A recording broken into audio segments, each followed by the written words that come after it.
ఇప్పుడే జీ5 app download చేయండి. చూడండి మీ ఫేవరెట్ టీవీ షోస్ ఎప్పుడైనా ఎక్కడైనా.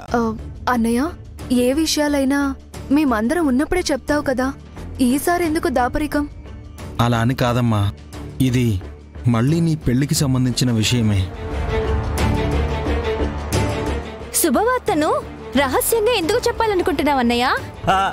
శుభవార్త కానీ అందులో ట్విస్ట్ ఉందమ్మో.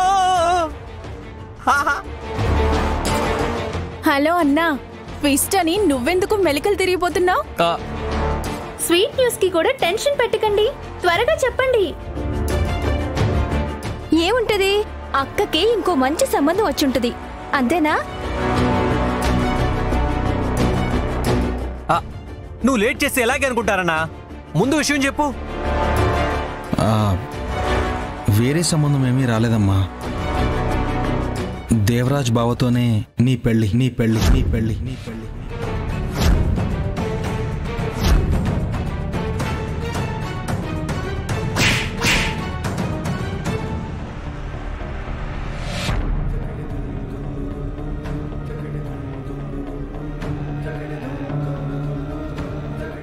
శివని నేను పెళ్లి చేసుకున్నా తను బెట్టు చేసి ఇంట్లోనే ఉందని వరదరాజులు మావయ్య, చాముండి బామ్మ వాళ్ళకి ఇంకా నా మీద కోపం ఉందని చెప్పాడు.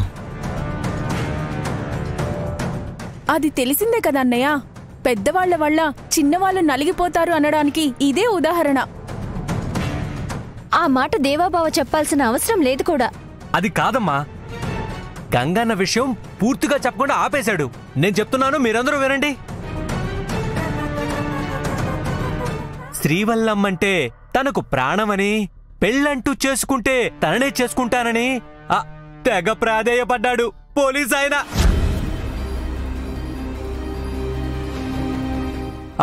గంగన్న కాళ్ళు పట్టుకోవడం ఒకటే తక్కువ తెలుసా? నువ్వు 2 నిమిషాలు సైలెంట్ గా ఉంటే ఆ పనే చేసేవాడన్నా. శ్రీవల్లితో మాట్లాడి చెప్తా అన్నందుకు ఊపిరి తీసుకుని వెళ్ళాడన్నా.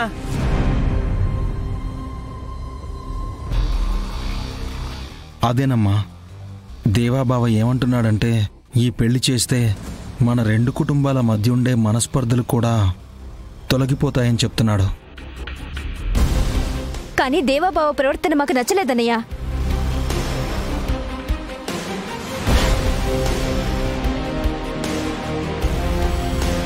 అవును, అలా ఎలా ప్రవర్తిస్తాడన్నయ్య? ఇంతకీ ఏమైందమ్మా? 4 స్నానం అయ్యాక ఇంకా ఆపండే. ఎవరికైనా కోపం వస్తుంది. అప్పటికింకా శివను తీసుకొని అన్నయ్య రానే లేదు. ఒకవైపు కుసుమకు చీర కట్టి శివలాగా నటించమని మేనేజ్ చేస్తున్నారు. అది తెలిసాక ఎవరు మాత్రం ఊరుకుంటారు? అది కాదక్కా. ఇంకాపమన్నానా?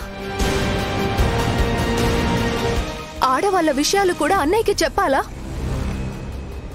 అన్నయ్య, దేవబావే కాదు, ఆ పరిస్థితుల్లో ఎవరున్నా సరే విసుక్కుంటారు. రేపు ఉదయమే మావయ్య వాళ్ళ ఇంటికి వెళ్ళి త్వరగా పెళ్లి చేయమని చెప్దాం.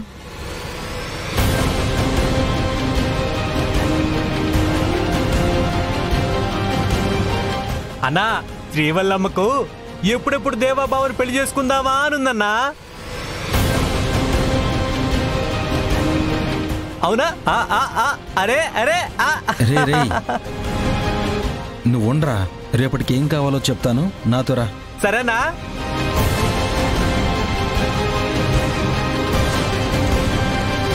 మీ అన్నయ్య గురించి నువ్వే ఇన్ని రకాలుగా చెప్తున్నావే, మరి మా అన్నయ్య బంగారం అని నువ్వే కాదు ఊర్లో వాళ్ళందరూ చెప్తారు. కలిసి కాపురం చేయకుండా ఉండడానికి కారణమే లేదు. మరి ఈ విషయంలో నువ్వెందుకు బెట్టు చేస్తున్నావు? నా సంగతి వదిలే, ముందు నీ సంగతి చూడు. అమ్మా శ్రీవల్లి,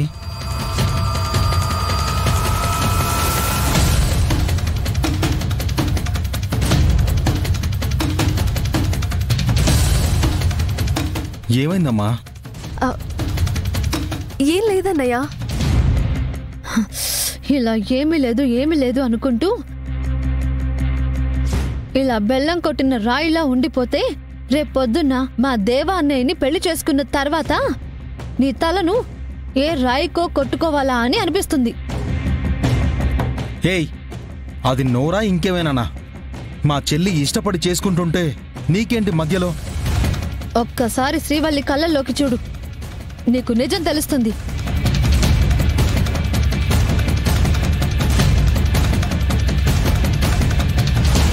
ఇన్నాళ్ళు మా చెల్లెళ్ళని కళ్ళల్లో పెట్టి చూసుకుంటున్నాను.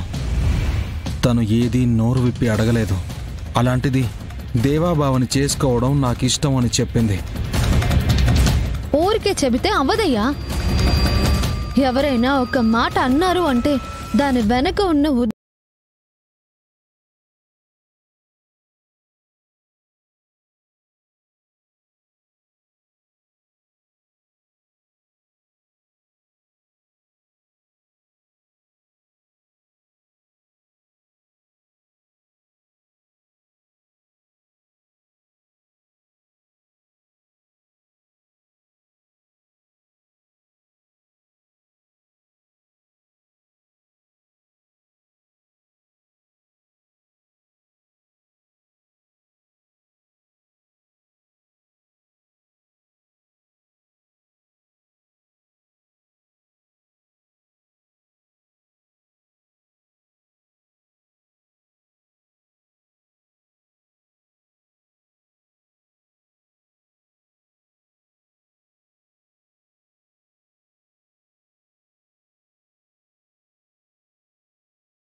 ఈ పెళ్లి జరగనివ్వను.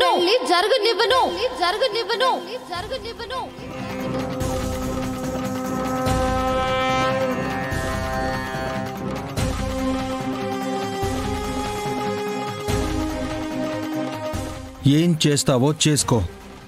నీతోనే చెప్తున్నాను, బాగా విను. ఈ పెళ్లి ఘనంగా జరిపించి చూపిస్తా. పెళ్ళయ్యాక ఎలా ఉంటుందో, పెళ్ళయ్యాక నా చెల్లెలు ఎలా ఉండబోతుందో కనుగుడ్లు బాగా పెద్దవి చేసుకుని చూద్దువు గాని.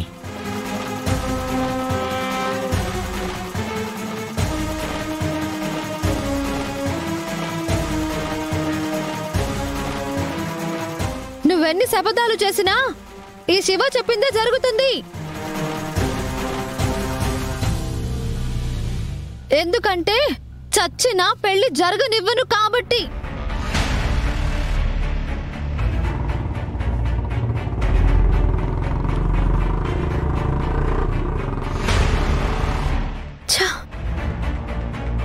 అనవసరంగా శ్రీవల్లికి ఒట్టేశాను. నన్ను కట్టిపడేసింది. లేదంటే దేవా అన్నయ్యని శ్రీవల్లి మెడలో తాళి కట్టనిచ్చేదాన్నే కాదు. అయినా సరే అంత ఈజీగా ఎలా వదిలిపెడతాను? ముందు లలిత కోలుకునేలా చేయాలి.